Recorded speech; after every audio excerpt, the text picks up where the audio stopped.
साथियों नमस्कार। कृषि बाजार भरतपुर से मैं हरपाल सिंह। साथियों चर्चा करेंगे सरसों में बन रही तेजी की संभावना और विदेशी खाद्य तेल बाजारों के चल रही हलचल के विषय में। लेकिन उससे पहले आप सभी से वही अनुरोध कि जो भी साथी हमारे चैनल पर नए हैं वो हमें लाइक, सब्सक्राइब और शेयर भी कर सकते हैं। साथियों सरसों में निरंतर सुधार की स्थितियाँ देखने को मिल रही हैं।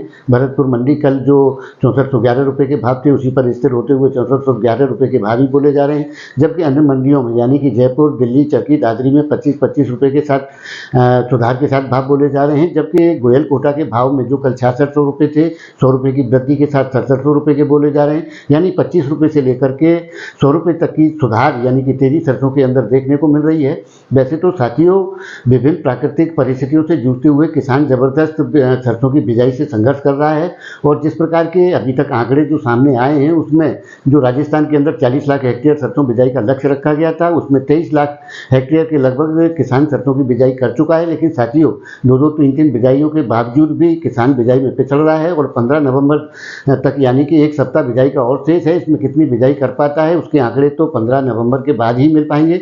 लेकिन साथियों इतना तय है कि सरसों की बिजाई गत वर्ष के मुकाबले काफ़ी मात्रा में घट सकती है, जिसके प्राकृतिक कारण तो निश्चित तौर से सामने देखने को मिल रहे हैं। और उसी प्रकार से जो स्टॉक की स्थितियाँ हैं वो केवल भारत सरकार यानी कि नाफेड के पास हैं, जिसके चलते आने वाले दौर के अंदर आवकों का दौर भी जो 2.25 लाख से 2.25 लाख बैग्स पर आकर के अटक गया है। निश्चित तौर से सप्लाई लाइन टाइट रहने वाली है नई फसल तक। और जिस प्रकार से विदेशी बाजारों में जैसा कि अभी एक सेमिनार होने जा रहा है पाम ऑयल के ऊपर कोलालमपुर में, और दूसरा भी USDA की रिपोर्ट भी आने वाली है, तो वो भी कि खाद्य तेलों में किस प्रकार के इशारे करती है वो भी देखने वाली स्थितियाँ होंगी। लेकिन साथियों जिस प्रकार से पाम ऑयल और सन ऑयल का उत्पादन गिर रहा है और सोयाबीन और राइस ब्रान का उत्पादन बढ़ने की स्थितियाँ आ रही हैं, लेकिन जिस प्रकार से हमारे भारतीय घरेलू खाद्य तेल उद्योग के अंदर पहले पाम की एंट्री हुई, उसके बाद राइस ब्रान की हुई, अब सन ऑयल एक बड़े विकल्प के रूप में क्योंकि सस्ता होने के कारण बनता जा रहा है, जिसमें घरेलू खाद्य तेल उद्योग और जो हमारा स्ट्रक्चर था उसके अनुपात को बिगाड़ करके रख दिया है। निश्चित तौर से अगर इनमें गिरावट आती है तो आयात भी घटेंगे और भावों को सुधार की स्थितियाँ यानी कि सकारात्मक रुख मिलेगा, जिसका असर सरसों में भी देखने को मिलेगा।